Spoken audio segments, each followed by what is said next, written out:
ये कहानी उत्तर भारत के एक छोटे से गांव बदरीपुर की है। बदरीपुर चारों ओर से जंगलों से घिरा हुआ था और गांव के पुराने लोग अक्सर कहते थे कि रात में जंगल में जाने की हिम्मत न करें। गांव के पास एक पुराना खंडहर था जो सैकड़ों साल पुराना था। गांव के लोग इसे भूतों का अड्डा कहते थे और मानते थे कि वहां एक जिन का बसेरा है। गांव में कहानियां फैली हुई थी कि रात के समय इस खंडहर में दो जलती हुई लाल आंखें दिखाई देती थीं, जो जिन की थीं। आदित्य गांव का एक निडर युवक था जो इन कहानियों को महज अंधविश्वास मानता था। उसे ये सब कहानियां बेवकूफ़ी लगती थीं। उसका मानना था कि जिन जैसी कोई चीज़ नहीं होती। वह गांव वालों की इस मान्यता को बदलने का फैसला करता है और एक रात उस खंडहर में जाने की ठान लेता है। उस रात आदित्य ने चुपचाप जंगल की ओर कदम बढ़ा दिए। गांव की गलियों में सन्नाटा था और जंगल से हल्की हल्की हवा के साथ खौफनाक आवाज़ें आ रही थीं। जैसे ही वो जंगल में आगे बढ़ा, चारों ओर की घनी झाड़ियां और पेड़ उसे डराने लगे, लेकिन उसने साहस नहीं छोड़ा। उसके कदम खंडहर की ओर बढ़ते रहे। जंगल के अंधेरे में चलते चलते आदित्य आखिरकार उस खंडहर तक पहुंच गया। उसकी धड़कनें तेज हो गई थीं। खंडहर के चारों ओर घना अंधेरा था और एक अजीब सी खामोशी फैली हुई थी।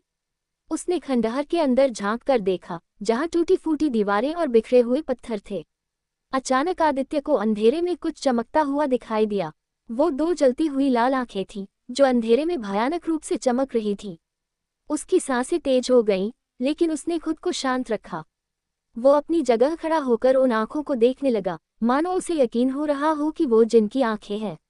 अचानक उसे किसी नूपुर की छन छन की आवाज़ सुनाई देने लगी। वो आवाज़ बेहद धीरे धीरे एक रिदम में बढ़ती गई।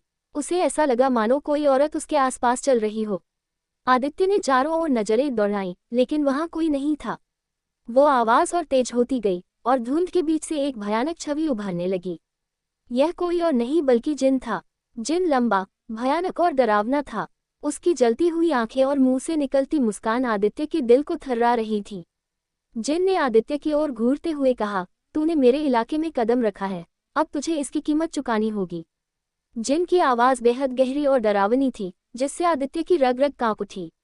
जिन ने उसे चेतावनी दी कि उसने जिस दहलीज पर कदम रखा है, वहां से वापस जाना आसान नहीं है। आदित्य ने खुद को संयम में रखते हुए कहा, मैं इन अंधविश्वासों को तोड़ना चाहता हूँ। मैं किसी से नहीं डरता, तुम बस लोगों के मन का वहम हो। आदित्य की हिम्मत ने जिन को गुस्से में भर दिया। जिन ने उसकी तरफ नजरें गड़ा दी, जिससे आदित्य का शरीर मानो जम गया। जिन ने कहा, तूने मुझे चुनौती दी है, अब मैं तुझे इस जंगल का हिस्सा बना दूंगा। इसके बाद जिन ने एक जोरदार चीख मारी, जिससे खंडहर की दीवारें हिल गईं। आदित्य का हृदय भय से भर गया, लेकिन वो अपने कदम पीछे खींचने को तैयार नहीं था। जिन ने आदित्य को अपने अतीत की कहानी बताई। वह कभी एक साधु था, जिसे किसी गलती की वजह से यहाँ कैद कर दिया गया था।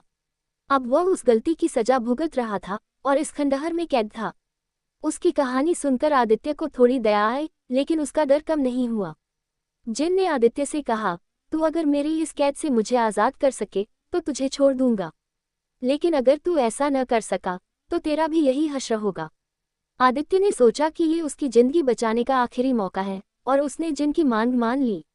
जिन ने आदित्य को बताया कि उसे एक खास मंत्र चाहिए जो उसे इस कैद से मुक्त कर सके, लेकिन वो मंत्र उसके पास नहीं था। उसे वो मंत्र जंगल के बीच में स्थित एक पुराने शिव मंदिर में मिलेगा। आदित्य ने उस मंत्र को खोजने की ठानी। आदित्य ने जिन से कहा कि वह मंदिर जाकर मंत्र लाने की कोशिश करेगा। जिन ने उसे चेतावनी दी कि मंदिर तक का रास्ता खतरनाक और डरावना होगा। आदित्य ने हिम्मत करके मंदिर की ओर चलना शुरू किया, जहां हर कदम उसे और भी डराने वाला था। जैसे ही वो मंदिर के पास पहुंचा, वहां का दृश्य बेहद खौफनाक था। मंदिर के चारों ओर काली परछाइयां घूम रही थीं और हवा में एक अजीब सी गंध फैली हुई थी। आदित्य ने मंदिर के अंदर कदम रखा, जहां हर दीवार पर डरावने चित्र बने हुए थे। मंदिर के अंदर जाकर उसने वो मंत्र ढूंढना शुरू किया। अचानक उसे एक किताब मिली, जिसमें वह मंत्र लिखा हुआ था। लेकिन जैसे ही उसने मंत्र पढ़ने की कोशिश की, मंदिर की दीवारें हिलने लगी और उसे लगा जैसे वो फंस गया है। आदित्य ने किसी तरह साहस करके मंत्र पढ़ा और मंदिर से बाहर निकलने की कोशिश की।